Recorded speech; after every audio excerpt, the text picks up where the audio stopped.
BJP संभवतः दुनिया की एकमात्र ऐसी पार्टी होगी जो सीधे राजनीतिक पार्टियों को ही खरीदने में यकीन रखती है। लेकिन अगर ईडी और सीबीआई के इस्तेमाल से ये सब कुछ हो रहा है तो प्रश्न उठता है कि आम आदमी पार्टी, आरजेडी या डीएमके के नेता बीजेपी में क्यों नहीं आ रहे हैं। बीजेपी ने कांग्रेस मुक्त भारत का नारा दिया था और वो काफी हद तक अपने टारगेट को पूरा भी कर चुकी है।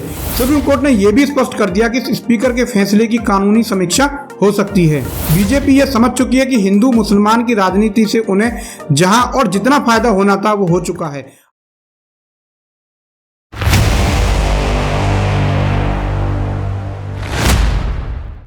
लेकिन पार्टी तोड़कर सत्ता के लिए नया गठबंधन करके अगर सत्ता हाथ में आती है तो मैं ऐसी सत्ता को चिमटे से भी छूना पसंद नहीं करता। 27 मई 1996 को संसद में अविश्वास प्रस्ताव पर दिए गए अटल बिहारी वाजपेयी के ऐतिहासिक भाषण में उन्होंने कहा था, हम सत्ता के लोभ में गलत काम करने को तैयार नहीं हैं। यहाँ शरद पवार बैठी हैं। यशवंत जी कह रहे थे कि किस तरह शरद पवार ने अपनी पार्टी तोड़कर हमारे साथ सरकार बनाई थी। सत्ता के लिए बनाई थी या महाराष्ट्र के भले के लिए बनाई थी, ये एक अलग बात है, लेकिन उन्होंने पार्टी तोड़ी। मैंने तो ऐसा कुछ नहीं किया। अगर पार्टी तोड़कर सत्ता के लिए नया गठबंधन तैयार करने से सत्ता हाथ में आती है तो मैं ऐसी सत्ता को चिमटे से भी छूना नहीं चाहता। तब संसद में एनडीए के पास बहुमत न होने के कारण अटल बिहारी वाजपेयी की 13 दिन की सरकार गिर गई थी। अटल बिहारी वाजपेयी ने अपने भाषण में कहा था कि बीजेपी सत्ता के लिए पार्टियों को तोड़ने की राजनीति नहीं करती है, लेकिन साल 2014 के बाद वाली बीजेपी का रुख अटल बिहारी वाजपेयी वाली बीजेपी से बिल्कुल अलग दिखता है। बीते लगभग एक दशक में हॉर्स ट्रेडिंग यानी कि विधायकों की कथित खरीद फरोख्त के रूप में प्रयोग किया जाने वाला एक शब्द और ऑपरेशन कमल जैसे शब्द देश के अलग अलग राज्यों में सुनाई दिए जाते रहते हैं। ताजा उदाहरण महाराष्ट्र का है, जहां बीते एक साल से राजनीतिक उथल पुथल थमने का नाम नहीं ले रही है। बीते साल जून में शिवसेना से अलग होकर एकनाथ शिंदे 40 विधायकों के साथ बीजेपी में शामिल हो गए और राज्य में महाविकास आघाड़ी गठबंधन की सरकार गिर गई। शिवसेना के हाथ से सरकार तो गई ही, बाद में पार्टी का नाम और चुनाव चिन्ह भी गया। ताजा उदाहरण शरद पवार की एनसीपी का है, जिसमें टूट हुई है। शरद पवार के भतीजे अजित पवार एनडीए में शामिल हो चुके हैं और प्रफुल्ल पटेल और छगन भुजबल जैसे शरद पवार के वफादार माने जाने वाले नेताओं का भी अजित पवार का साथ मिला है और इसके साथ ही अजित पवार ने खुद को एनसीपी का अध्यक्ष घोषित कर दिया है। चुनाव आयोग को लिखे एक पत्र में पार्टी के चुनाव चिन्ह घड़ी पर भी दावा किया है। ये सब कुछ ऐसे समय में हो रहा है जब शरद पवार लोकसभा चुनाव 2024 से पहले विपक्षी पार्टियों को एक साथ लाने में मुख्य भूमिका निभा रहे हैं। शरद पवार के लिए इस समय विपक्षी दलों को एकजुट करने से अधिक जरूरी अपनी पार्टी बचाना है। लेकिन 2014 के बाद केंद्र में बीजेपी आने के बाद ऐसा पहली बार नहीं हुआ है। विधायकों की खरीद फरोख्त की एक लंबी लिस्ट है। बीजेपी संभवतः दुनिया की एकमात्र ऐसी पार्टी होगी जो सीधे राजनीतिक पार्टियों को ही खरीदने में यकीन रखती है।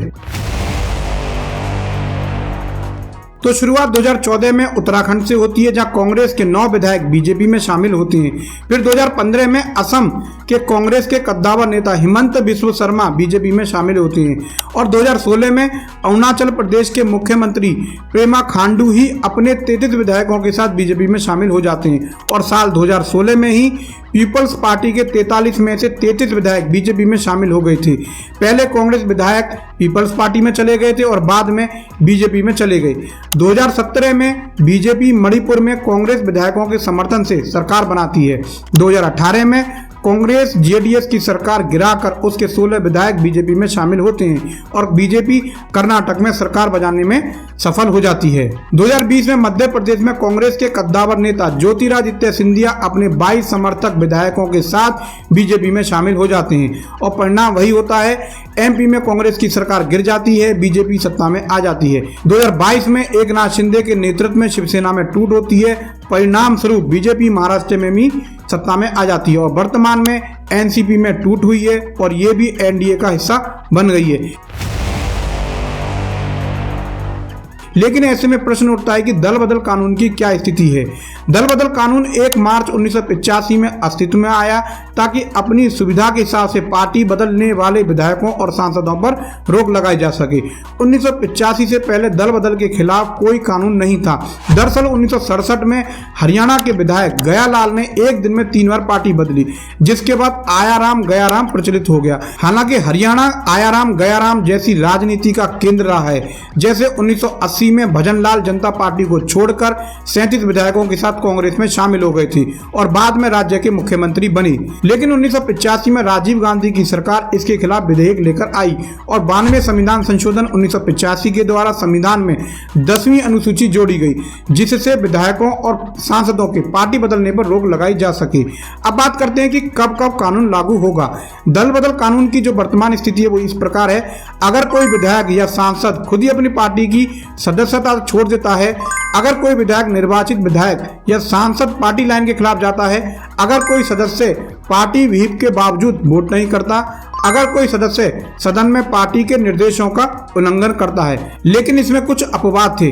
बाद में कानून बना था तब यह प्रावधान था कि अगर किसी मूल पार्टी में बंटवारा होता है और 1/3 विधायक एक नया ग्रुप बनाते हैं तो उनकी सदस्यता नहीं जाएगी। लेकिन इसके बाद बड़े पैमाने पर दल बदल हुए और ऐसा महसूस किया गया कि पार्टी में टूट के प्रावधान का फायदा उठाया जा रहा है। इसलिए वर्ष 2003 में 51वां संविधान संशोधन करके यह प्रावधान खत्म कर दिया गया और यह प्रावधान जोड़ा गया कि व्यक्तिगत ही नहीं सामूहिक दल बदल असंवैधानिक होगा। लेकिन कुछ परिस्थितियों में विधायक और सांसद अपनी सदस्यता बचा लेते हैं या ऐसी परिस्थितियों में दल बदल कानून लागू नहीं होता है, जिनमें से पहली परिस्थिति है जब पूरी की पूरी राजनीतिक पार्टी अन्य राजनीतिक पार्टी के साथ मिल जाती है। दूसरा, अगर किसी पार्टी के निर्वाचित सदस्य एक नई पार्टी बना लेते हैं। एंड थर्ड, अगर किसी पार्टी के सदस्य 2 पार्टियों का विलय स्वीकार नहीं करते और विलय के समय अलग ग्रुप में रहना स्वीकार करते हैं। एंड फोर्थ, जब किसी पार्टी के 2/3 सदस्य अलग होकर नई पार्टी में शामिल हो जाते हैं तो ऐसी परिस्थिति में दल बदल कानून लागू नहीं होता है। दल बदल कानून के तहत 10वीं अनुसूची के पैराग्राफ 6 के मुताबिक स्पीकर या चेयरपर्सन का दल बदल को लेकर फैसला आखिरी होगा और पैराग्राफ 7 में कहा गया है कि हाई कोर्ट इसमें दखल नहीं दे सकता। लेकिन 1991 में सुप्रीम कोर्ट की संवैधानिक बेंच ने 10वीं अनुसूची को वैध तो ठहराया, लेकिन पैराग्राफ 7 को अनसंवैधानिक करार दे दिया। सुप्रीम कोर्ट ने यह भी स्पष्ट कर दिया कि स्पीकर के फैसले की कानूनी समीक्षा हो सकती है। अब बात करते हैं कि सत्ता पाने के अलावा बीजेपी को इससे और क्या लाभ होगा। बीजेपी ने कांग्रेस मुक्त भारत का नारा दिया था और वो काफी हद तक अपने टारगेट को पूरा भी कर चुकी है, क्योंकि हिमाचल प्रदेश, राजस्थान और कर्नाटक को छोड़ दें तो ज्यादातर राज्यों में कांग्रेस बहुत कमजोर स्थिति में है। बीजेपी ये समझ चुकी है कि हिंदू मुसलमान की राजनीति से उन्हें जहां और जितना फायदा होना था वो हो चुका है। अब उन्हें पहचान की राजनीति में अपनी जगह बनानी है। बीजेपी को यह पता है कि अगर उसे अपना विस्तार करना है तो क्षेत्रीय पार्टियों को ही तोड़कर अपनी जगह बनाई जा सकती है, क्योंकि ज्यादातर क्षेत्रीय पार्टियां लगभग 1989 के बाद ही बनी। उस वक्त तक बीजेपी देश में इतनी मजबूत नहीं थी और जाति पहचान की राजनीति में क्षेत्रीय पार्टियों ने अपना जनाधार बनाया। जैसे आरजेडी ने बिहार में, उत्तर प्रदेश में सपा बसपा ने और महाराष्ट्र में एनसीपी ने। इन सभी पार्टियों का जाति आधारित वोट बैंक रहा है। अब बीजेपी जब काफी मजबूत है तो राज्यों की क्षेत्रीय पार्टियों को तोड़कर ही वो नया वोट बैंक बना सकती है। बीजेपी की ये योजना रही है कि राज्यों में क्षेत्रीय पार्टियों के सारे एंट्री लेती है और धीरे धीरे गठबंधन में खुद बड़े भाई की भूमिका में आ जाती है। इसका एक नुकसान ये होता है कि क्षेत्रीय पार्टियां पहचान की राजनीति में कमजोर पड़ जाती हैं, जबकि बीजेपी को इसका फायदा हो जाता है। अब बात करते हैं कि इस दल बदल के मौसम में सीबीआई और ईडी की क्या भूमिका है। बीजेपी पर विपक्ष के कई नेता आरोप लगाते हैं कि जिन राज्यों में उसकी सरकार नहीं है वहां केंद्रीय जांच एजेंसियां ईडी या सीबीआई के दम पर दल बदल कराती है। हालांकि इस तरह के विधायकों और राजनेताओं का एक पार्टी से दूसरी पार्टी में जाना पहले भी होता रहा है। इंडिया टुडे की रिपोर्ट के मुताबिक 1957 से 1967 के बीच 542 बार सांसदों और विधायकों ने पार्टी बदली। 1967 के आम चुनाव से पहले 430 बार सांसद और विधायकों ने पार्टी बदली। साल 1980 में हरियाणा में भजन लाल अपने 38 विधायकों को लेकर कांग्रेस में शामिल हो गए थे। भारत ही नहीं बल्कि विदेशों में भी दल बदल की राजनीति देखने को मिली है। फरवरी 1846 में ब्रिटेन की कंजर्वेटिव सरकार में फूट पड़ गई। उस समय 231 सदस्यों ने प्रधानमंत्री रॉबर्ट पील के खिलाफ वोटिंग की। उन पर पार्टी से विद्रोह करने का आरोप लगा। हालांकि पील लिबरल पार्टी की मदद से प्रधानमंत्री बने रहे। 1900 में विंस्टन चर्चिल कंजर्वेटिव पार्टी से सांसद बने और 1904 में लिबरल पार्टी में आ गए।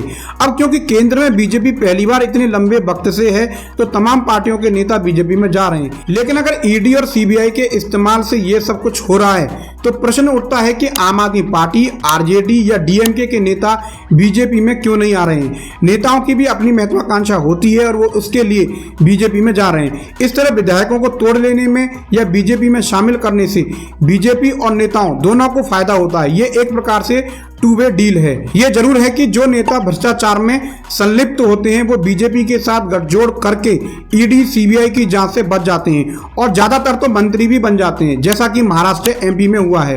पश्चिम बंगाल, कर्नाटक, पंजाब, हिमाचल प्रदेश के चुनावों में जो कुछ हुआ उसके बाद बीजेपी 2024 को लेकर थोड़ी परेशान नजर आती है। इसलिए वो हर संभव कोशिश कर रही है जिससे कि विपक्ष को कमजोर और बिखरा हुआ बनाया रखा जा सके। महाराष्ट्र में होने वाली गतिविधि बीजेपी की इसी कोशिश का हिस्सा है और वो फिलहाल उसमें सफल होती हुई भी दिख रही है। इसी के साथ दोस्तों मैं ये वीडियो यहीं समाप्त करता हूँ। वीडियो पसंद आए तो वीडियो को लाइक शेयर अवश्य करें और अगर आप ये वीडियो यूट्यूब पर देख रहे हैं तो चैनल को सब्सक्राइब करें और अगर फेसबुक पर देख रहे हैं तो पेज को फॉलो अवश्य करें। नमस्कार।